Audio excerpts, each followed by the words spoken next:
What is good, y'all? Welcome to Let's Cap. I'm your host, Ronald, also known as Youcapper from Sportsmemo.com at Youcapper Sports on Twitter. Got my guy Chris be capping with me.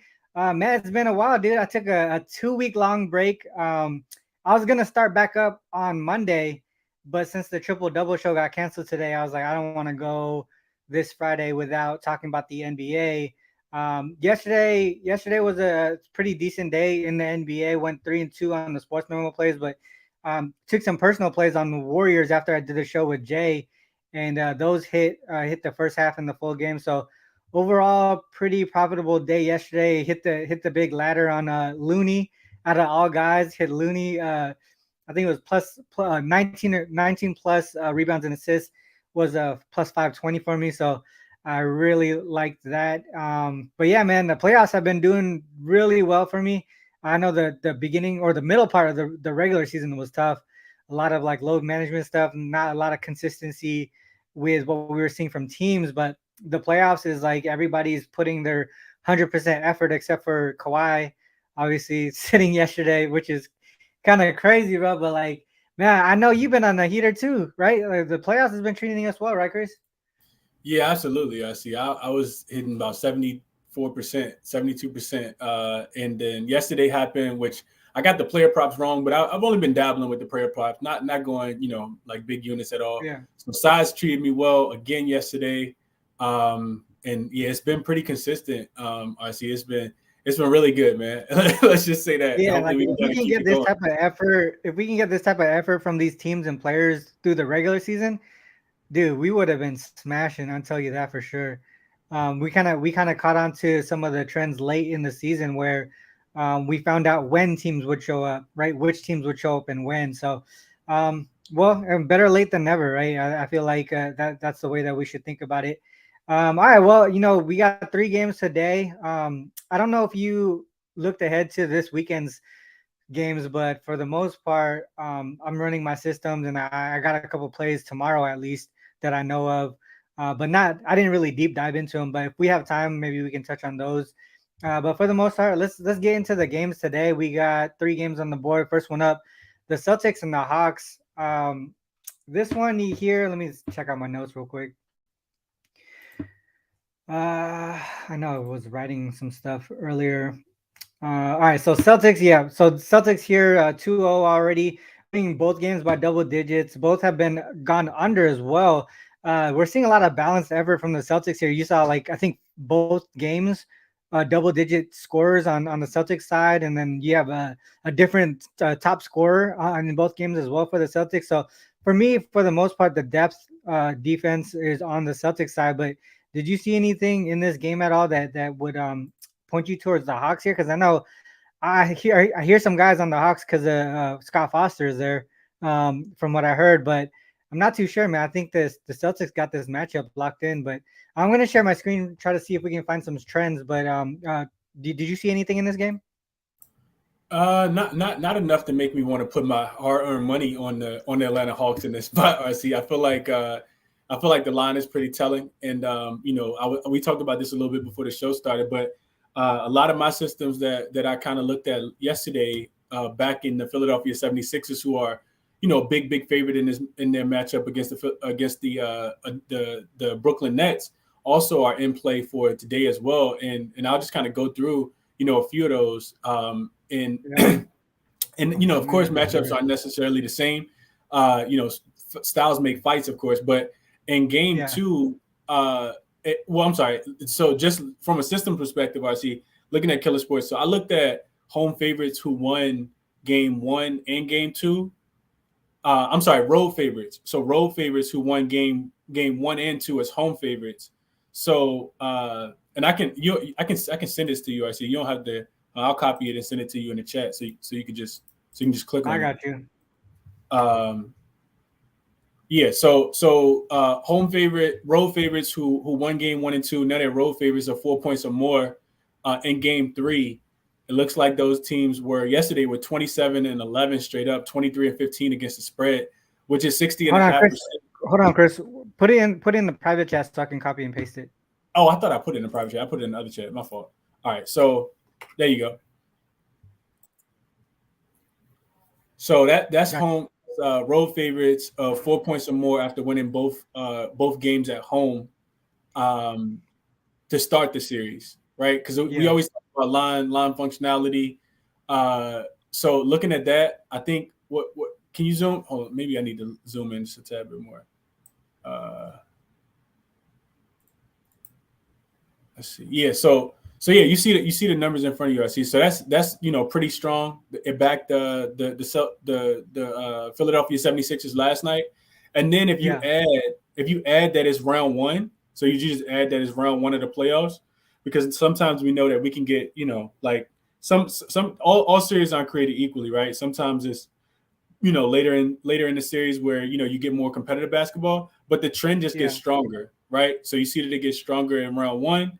Yeah. Yesterday it was 17-9 against the spread, dating back to 2004, all the way to 2004, and then since 2016, I think it was 6-2. So it should be 7-2 if we add that parameter. Not that you have to, but if you add that, because the Nets game should be on there as well, and it might be a push because I know the line did close at 5, even though I got a 4.5 yesterday.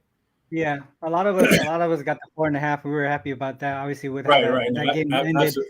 absolutely. Yeah. Yeah. Yeah, I think so. I looked at pretty much a very similar angle to this. Home favorite win, game one and game two, and then the series game three in the first round specifically, and then now they're the road favorite. I think what you can see from this query here specifically is just the fact that most of these teams are pretty much, you can tell that they're the better team because they're the road favorite in the playoffs. And for the most, I mean, obviously, right? Like I think if you look at you know if you look at seeds like 4 and 5, typically they're more bunched together as far as skill level, right? So you'll see tighter lines, you'll see lower totals as well for the most part. And I'll talk about that later in the Knicks game.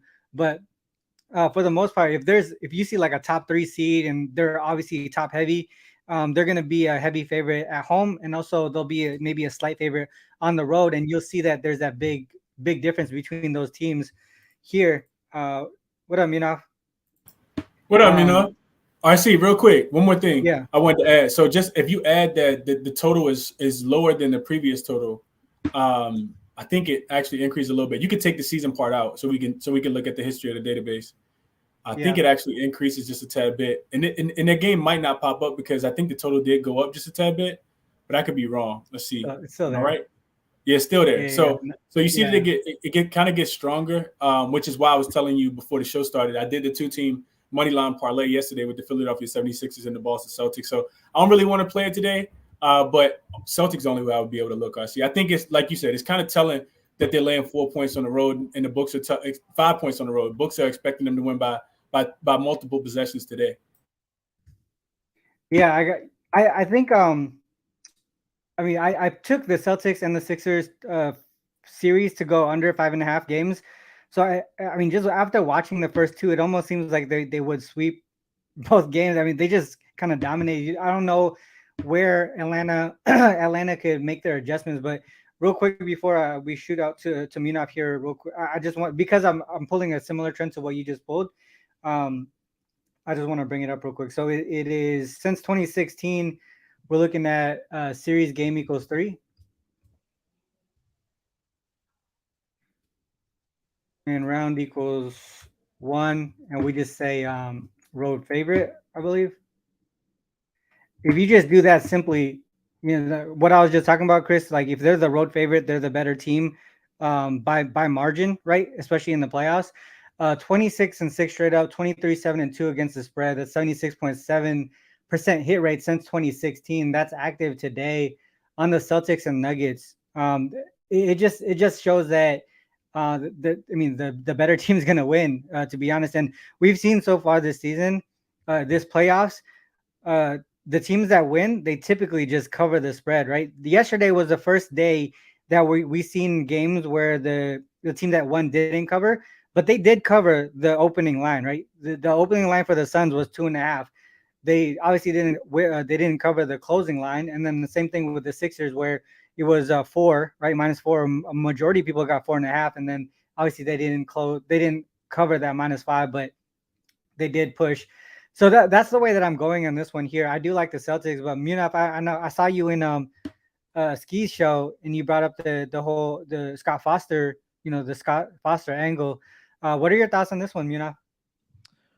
Yeah, I mean, I was leaning towards Boston with you guys, but as soon as I saw Scott Foster on that game, man, everything changes for me at least. I know we talk about conspiracy and things like that, but man, I mean, if you just take a look at his regular season record for home teams, it's kind of it kind of sways you a little bit, man. I know he was on game one for the Lakers and Memphis, but typically we've seen that Lakers do pretty well when Scott Foster's on their games, and then and the whole thing about Chris Paul, he was on game two, but the home team won in that game, even with Chris Paul playing for the Phoenix Suns. But I think that, and also Rob brought up some great points about Atlanta Hawks, that they attempted close to 100 shots in each of the first two games against the Celtics. They just weren't able to knock them down. And Chris and I were talking about this earlier on the propcast with the prop show that we did, is that, and Ski was mentioning this as well, that role players tend to play better at home, right? And I think that you'll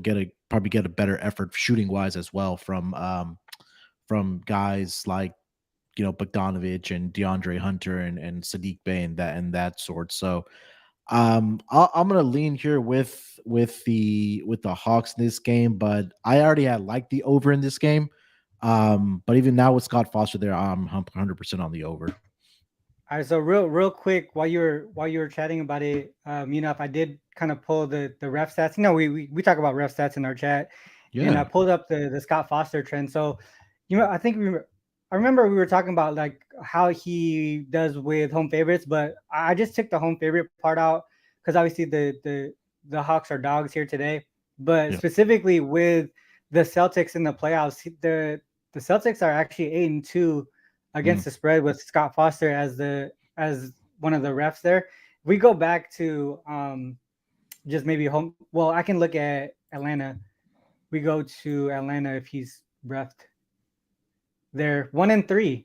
So if we're looking at team trends specifically with Scott Foster, it looks like he would historically he's backed the Celtics a little bit more than the Hawks. But if we look at situational and we just look at home dog, we can take that team out, and then we'll go to dog here, and then we'll go home. And this is just This is playoffs since 2018. So it's not like the full aspect, but just more recent form. So home dogs just 4-4 against the spread, but as dogs in general, without the spread part, I believe it was 23-34. So I see what you guys are saying. Obviously, the conspiracy theory, he's probably, a lot of people think that he's the extender and all that stuff. But some of the trends that we look back at with Scott Foster seems like it would back the Celtics more so than anything. I'm gonna be honest. I already took the Celtics. I also took I already have them on the series as well. I think they end up sweeping this game. I feel like for the most part, if a team goes 3-0, they're almost likely going to sweep. Especially in the first round. So that's the way that I'm going with this one. Did you actually take it officially with the Hawks already?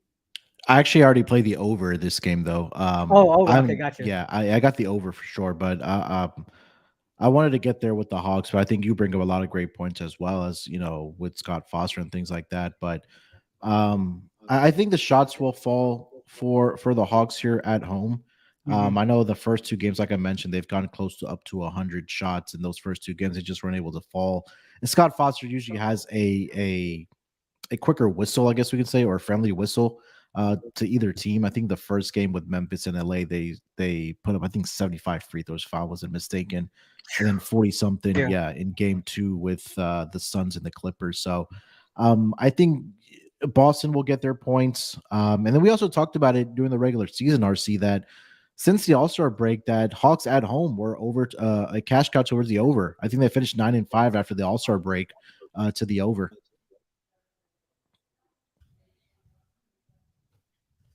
I'll bring that up real quick and see. After the All-Star break, right? And then at home? At home, yeah. 9-5 to the over. Yeah. I think these went into OT, but they seem to have gone over in regulation for the most part. These are bad situation spots too, back to back. You would think that, okay. Yeah, the over makes sense to me too. I think that their path to victory is to outscore. They're not gonna. It has to I be. don't think they're not gonna limit the Celtics here. Did you guys see anything from a pop perspective in this game? Jaylen Brown for me. Okay. I see. I talked about him with Munaf earlier. It's just you look at the numbers, the difference between Tatum, like at home and on the road, it's a big difference. Yeah. Jason Tatum numbers, his points drop, his field goal percentage drop, his 3-point percentage drop, and Jaylen Brown's from Atlanta. And I'm not going to take it just because he's from Atlanta, but he didn't play Yeah. well in the last game, right? He only had I wouldn't say he wouldn't play well. He shot the ball. He still shot 50%. He just didn't need to shoot as much because Derek White had a big offensive game. But if you're relying on your superstars and Jason Tatum doesn't play as well, it kind of feels like it just kind of falls into Jaylen Brown's hand, who didn't have to do as much in the last game. So I did play Jaylen Brown over his 25.5 points in this game, and I like it a lot. Munaf, I got a quick question for you, not to go back to the total, but would you guys, you too, RC, would you guys consider the first half over more so than the full game over? Because RC, when we did shows throughout the season, all the numbers show that when the Hawks are at home, they score a lot of points at the beginning of the game, but they don't score as many in the second half. And the same thing for the Celtics. The Celtics will come out and blow you out in the first half. They'll score 60, 65 points, and their offense will kind of tail off. We've seen that even throughout the beginning of this series. Would you guys consider the first half over or just like the full game over more so? I can't argue either way. I think I like both, but I mean, if you just take a look right there and what RC had on Killer there, that they were averaging, I think, close to 120 plus points in the first half alone. So that number should be closer to 117 for the first half. I haven't checked the actual number for the first half, but I couldn't argue against it either way. My bad. I messed up the screen while you were talking, but yeah. No, So home after the All-Star break, they scored majority of the points in the first half more than in the second half. It's not that huge of a gap, but you can see that there is, at least for the most part, a little bit of a gap there. So I think if one half is going to go higher than the other, it would probably be that first half. First half, yeah. We talked about them playing we talked about them playing so fast. I see under Quinn Snyder that it's not sustainable throughout the entirety of the game. Also, taking into account the Celtics are one of the only, I think it was only 3 teams in the league that finished top 5 in offensive and defensive rating.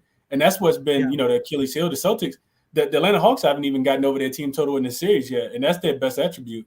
So it kind of the full game kind of scares me up a little bit. But Atlanta's defense is poor too. 24th on the season in the second half of the season on the road, and 27th at home, or 27th on the road and 24th at home defensive efficiency. So I kind of like that over. I haven't gotten there yet, but I like that over too. I think I'll be looking at the first half though.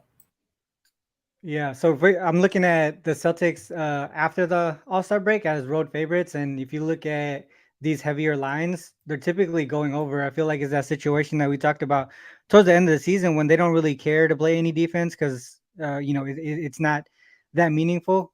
For the most part, I mean, obviously this is a playoff, so it is going to be more meaningful, but it just seems like this is a situation where the Celtics know that they could win without having to put too much effort on the defensive side of the ball. So that over does look pretty solid there. If we pointed it out real quickly and just say road favorite and line less than -4, that's 6-1 to the over after the All-Star break. So the over does make a lot of sense there. That's a lot of points. I mean, if you look at the average compared to what the total is right now, that's a big discrepancy. There's a big difference. That's because the Celtics care about defense right now. I see they lock it in on the defensive end.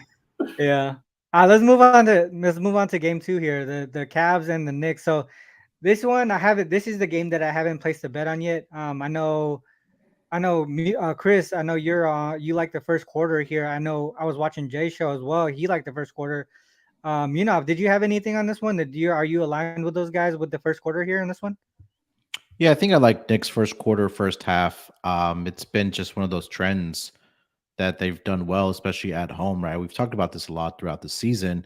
I think they'll just come out and play well. I think me and Chris were talking on the show earlier that there should be another game where the role players really do step up. In particular, guys like Emmanuel Quickly, Mitchell Robinson, Obi Toppin if he's coming off the bench as well. Josh Hart should play better here as well. So I think, being back on a Friday night in Madison Square Garden in New York City, that the crowd is going to be hyped. I expect the Knicks to come out playing well in that first quarter and the first half. So I really couldn't talk you off, you guys. And I think the Knicks were one of the better teams in the first half during the regular season as well. So if it's not broke, don't try to fix it. Yeah, I mean, I think I didn't even look at this yet, Chris, but this definitely backs that first quarter. You can see that gap there around 9 points in the first quarter specifically. It makes a lot of sense here. Knicks as home favorites versus teams with a winning record. They put their effort in there, but obviously this is the playoffs. We got to balance out what we think is going to happen in this situation versus the regular season here. Can you talk about what you liked about the first quarter too, Chris? Yeah, for sure. The Cavs, they're one of those teams I see that they don't necessarily play the greatest on the road, and this will be the first road game for a lot of these young players. But sticking to the Knicks specifically, first of all, I think it's going to be rocking in there. It's going to be the first legitimate home playoff game in quite a while. And I've kind of talked about the first half trends, but the first quarter trends say that the Knicks finished 25-15-1 against the spread in the first quarter. Third best record overall throughout the entirety of the season. They were 23-18 first quarter on the money line, and you can get them at just half a point. So you just need them to be, winning. I think that they have the better bench. If you go to NBA.com, RC, and you look at the advanced stats for the first quarter throughout the entirety of the season at home, I think the Knicks are plus 4.8 in the first quarter at home, and that's a nice little margin. I don't know if they're gonna win it by 5, but I do kind of like that. But as to looking at the Cavs, they were just a minus 0.8 in the first quarter in road games, and they kind of struggle out the gate. So after if you're gonna pull that up, RC, let's see. So net rating. Were you talking about the net rating? Just traditional. If you go to traditional, okay. Yeah, just go to traditional, and then just look at first quarter, and then put it specifically at home. Excuse me. Put it specifically at home. I think that's the number that I had for the Knicks. Plus minus all the way in the corner. Yep. Yeah, there you go. 4.2. Yeah, so that and if you reverse that, you don't have to, but if you reverse that, look at the Cavs on the road, they just don't do well in that spot. The other thing I looked at too, I see just from a trend perspective, I looked at home favorites in game 3 who actually won game 1 as a dog and then lost game 2, and they coming back home. Those teams typically play well in that first game back as well. So I think there was like a 2-point margin in that, a little over a 2-point margin in that time frame. And these seeds are so close, right? I think this is a real juggernaut type series. So all of those reasons got me on the Knicks first quarter. I think it's them playing well, but also the Cavs kind of struggling out the gate. They also had a better bench, and the bench typically finishes the first quarter. So give me Quickly and Obi Toppin and Josh Hart over guys like Karis LeVert and Cedi Osman and Ricky Rubio.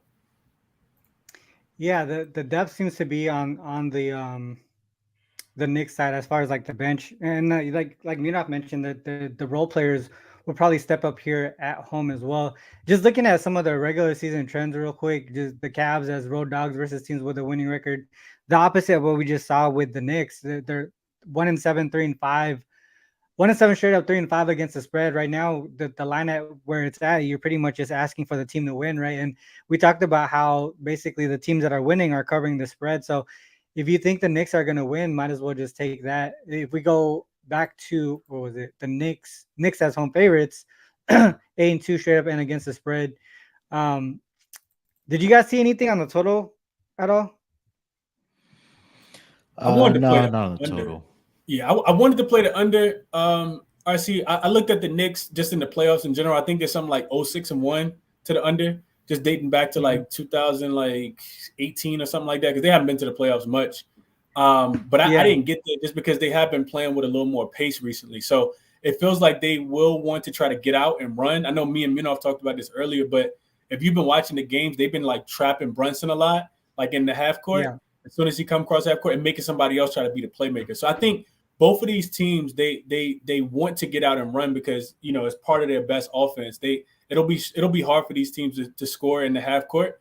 The Knicks were bottom 5 in the league in assists per game throughout the season. So, you know, they play a lot of ISO ball, and the same thing for the Cavs. They're not a big assist team either. So I think, you know, just kind of conflicting stuff as far as the total goes for me. But I think if I had a lean, I would lean towards the under, even though it is pretty low.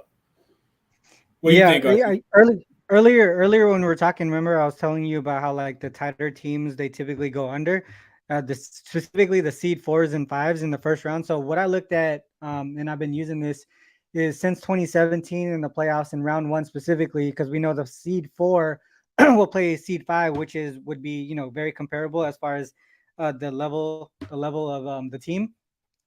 They go under at a very high rate, 41, 19, and 2. Just based off of that alone, it just has to do with how competitive the two teams are and how even they are, right? So defensively, it matches up here. I know this number is pretty low, but they've gone under in both games so far, and the total continues to go down. So at some point, maybe this is where we take the over, but at the same time, I'm not gonna go against this just because of that. Because the number's so low, it's more so just the matchup. Both games so far hasn't even reached 200. You know what I mean? So I feel like the pace of play is crazy. I think that they just match up well with each other to keep this consistently on the underside here. I know the Clippers and Suns are on this trend, but I feel like this is sort of like an outlier because I don't think both of these teams are your typical 4 and 5 seeds. You know what I mean? That's the way that I see it. So for the most part, the Cavs and Knicks, I feel like they're a lot more even here, and matchup style and all that stuff kind of still points me towards the under for the most part. All right, you guys anything else on this game, or you guys good to move to the next one? I'll just say, I see real quick on the total. If people don't want to play it because it's, you know, you know, what we would consider a low total at 211.5. If, you know, just by chance, you know, the Knicks come out here on fire or the Cavs, you know, can't miss a shot in the first quarter and we see that number go up to, you know, 225, you know, something like that at halftime, it might be a good time to jump in on the total and take it under afterwards. Yep. Yeah. Let me just see if we could find something real quick. So total is less than P total and P.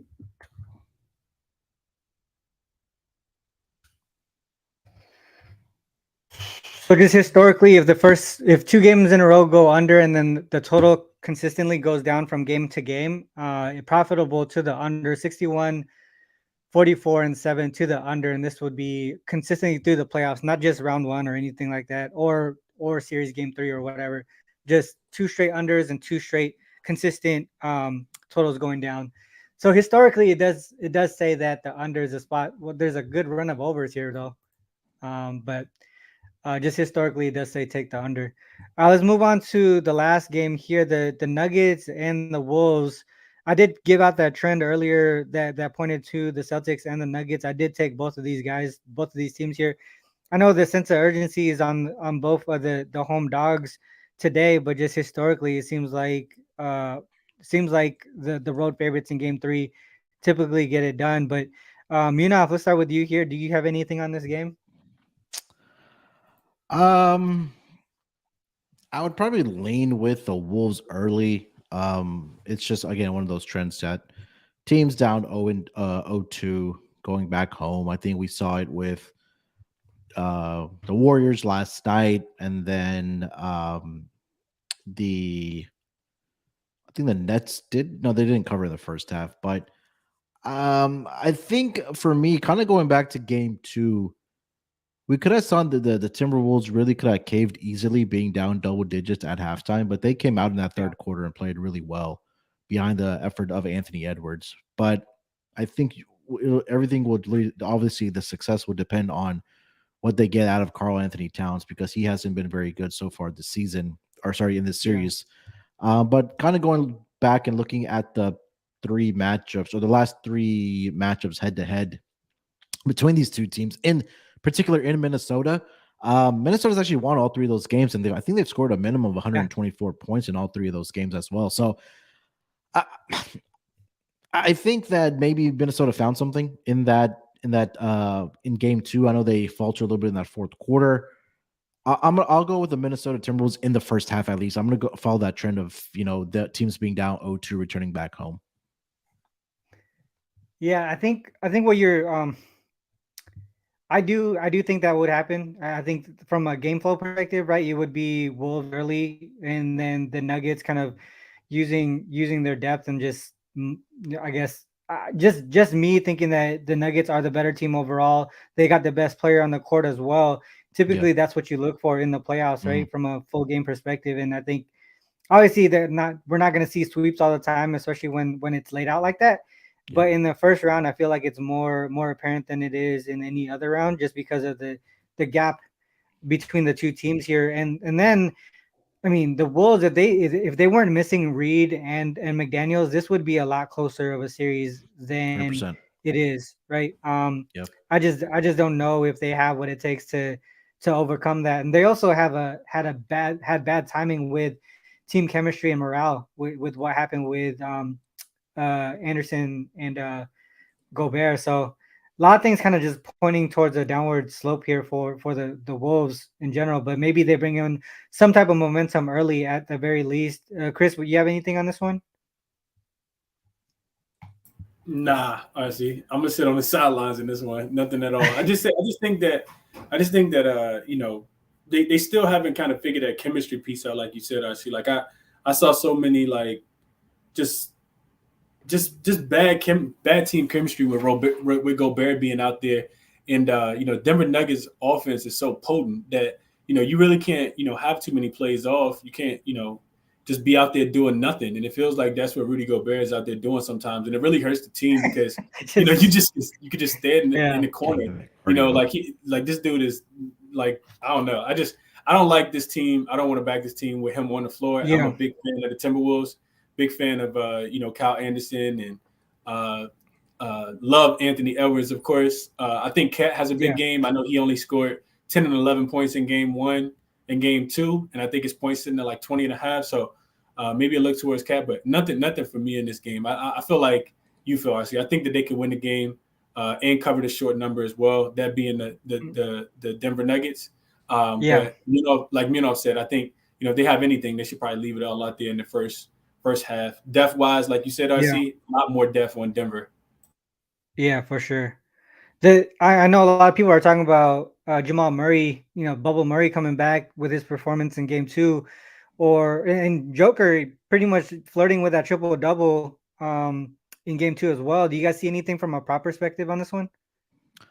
Yeah, a couple props I did, like Jamal Murray, like you talked about. I mean, you take a look at how many the pure shot volume that he's getting up in the first 2 games. He's had 22 shot attempts in each of the first 2 games. He's also gotten 10 he's had 10 attempts from 3-point land in both of the first 2 games as well. So, and I was talking to Chris about this earlier. If you just simply do the math, I mean, if he's shooting about 50% from the floor, 43% from 3-point land, he should get his point prop of 23.5 in the game here tonight. And again, that's not including free throws. We know he can get to the free throw line as well. And he's the guy that they go to when it gets, if it gets into crunch time where they need to knock down some free throws, the ball is going to be in Jamal Murray's hand. So I did like that. Also, I took Anthony Edwards steals and blocks over 2.5. If you just take a look at what he's done over the last 5 games, dating back to the regular season and in the first 2 games, he's cleared this number easily within those 5 games. So those were the 2 props I was on. Yeah, Anthony Edwards, what was it? Points? Steals and blocks over 2.5. Steals and blocks, sorry. Yeah. Did you see anything from a prop side, Chris? Nothing at all. I think if I had to, I mean, it feels like it has to be a desperation game from Karl Anthony Towns, like I said, I see. But that, that's really it from a prop perspective. I do like the 2 props that Munov mentioned, specifically the Anthony Edwards one. Even though the numbers one makes more sense with Jamal Murray, it just feels like back against the wall. Anthony Edwards is a really good defender, and you kind of got to do it with your defense if you're the Timberwolves, because honestly, I don't think the Timberwolves got enough offense to keep up with this Denver Nuggets team. So they have to do it on the defensive end. I would be looking towards Anthony Edwards' defensive props, and maybe Karl Anthony Towns. Like I said, bounce back game for him. He's shooting terrible from the field. I would imagine Chris Finch is trying to figure out how they can utilize him and get him in, better spots on the floor so that he can be more effective and go over his points prop. That's 20.5 tonight, RC. You would think that guys like Edwards and Cat and stuff would probably play 40 plus minutes tonight in a sort of like a must win situation, right? So more minutes, more opportunity is definitely the over looks good. I didn't realize he had this many steals and blocks in the first 2 games, to be honest. Makes sense to me. That makes sense to me. I think, what do you think about I know you were talking about Jamal Murray points, but what do you think about his 3 specifically? I think it's 4 plus. It was what I saw last night, but I'm not sure it changed. It looks like his volume is there for shooting threes, especially in the playoffs so far. I think 10 attempts, both in both games. So I was kind of looking in that direction. Obviously, the points and threes is probably a little correlated, but what do you think about threes? Do you think he can get there? Yeah, definitely. I mean, just look to 2 games. He's going to get those opportunities, right? We talk about that pick and roll game with Nikola Jokic, and especially in transition as well. Like I think you guys mentioned this earlier that Denver likes to get out in transition. Like Mike Malone said, that's something that we don't want to get away from. And when they get into those transitions, we've seen Jamal Murray pull up for those 3-point shots. So the numbers are really backing it up. He's shooting it efficiently as well. He's knocked down 4 in each of the first 2 games as well. It seems like, he's found his form since coming back from the injury. I know he played for majority of the season, but Jamal Murray's looking like the guy we saw in the playoff bubble. So I can't talk you off of it, man. I really can't. Yeah, I like it. I might end up getting there in some way with Jamal Murray today. All right, that's the 3 games, guys. Any last comments or anything like that? No. Let's go to real quick. I just want because I just want to do the MLB trends to watch and then the NHL plays or whatever, and then we'll go to the best bet section. Where's my banner? All right, so MLB trends to watch. RC, I gotta hop off. I got another show to get on. But when we get to best bets, mine is going to be Celtics and Hawks over 228.5. Celtics and Hawks over. Yep. Got you. Full game, right? Yes, sir. Appreciate you, Munaf. Thanks for dropping in, guys. bro. I'll talk to y'all. Thanks, man. All right, so real quick, I'm gonna take the screen up because I got nothing to share. But I did go through. I think I may have tweeted it already, but my MLB trends to watch today. Chris, you're not touching MLB yet, right? You're gonna wait till after the playoffs. So my MLB trends to watch today are, where the fuck did it go? Lorenzen plays for the Tigers now. 0-6 straight up, 1-5 on the run line, 5-1 to the over as a road dog. On the Cubs side, 8-1 to the under at home when Smiley starts.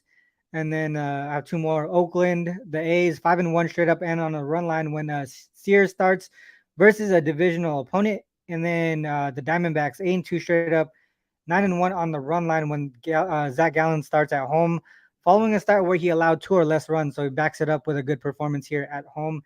And then on the hockey system plays, I did post those out on YouTube already, but the hockey plays are the Hurricanes, the Stars, and the Oilers. Those are the 3 hockey plays today for the hockey system plays. I'll tweet that out later as well if you guys are just for easier confirmation or whatever it might be. But shout out to everyone for popping into the show today. I know it's been a couple weeks since I've done it, but definitely coming back on a daily basis.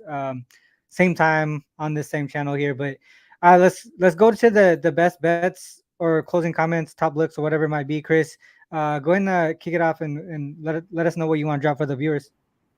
Yeah, so Knicks, man. Knicks is what it is for me today. I see. Like I said, I think the Cavs still could win this game, but it wouldn't surprise me if they lost. Like I think it's really toss up type of game, which is why you see the point spread is so small. But I do think that they are the team that comes out and punches first, right? I think the Cavs are inexperienced. I think that the Knicks are the better first quarter team throughout the entirety of the season. Like I said, I think the Garden is going to be rocking.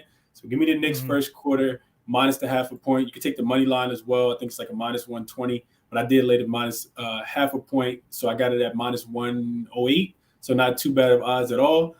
In that game, RC, I didn't talk about player props, but I am looking for Quickly to have a bounce back game. He hasn't played well throughout the entirety of this series, but I think he called himself out, which is another thing that I like to do when I'm backing players. I love players that call themselves out. So Quickly over 14.5 points plus assists. I think he sees a lot of burn today with Jalen Brunson because they've been doubling Brunson a lot, and they need that other playmaker on the floor. So Quickly, somebody's averaged 15 points and 3 assists in 41 home games and shot 47% from the field, 38% from three. So give me Quickly today over 14.5 points as well. Plus 100 on FanDuel earlier when I locked that in. But Knicks, big play today. 1 unit play for me.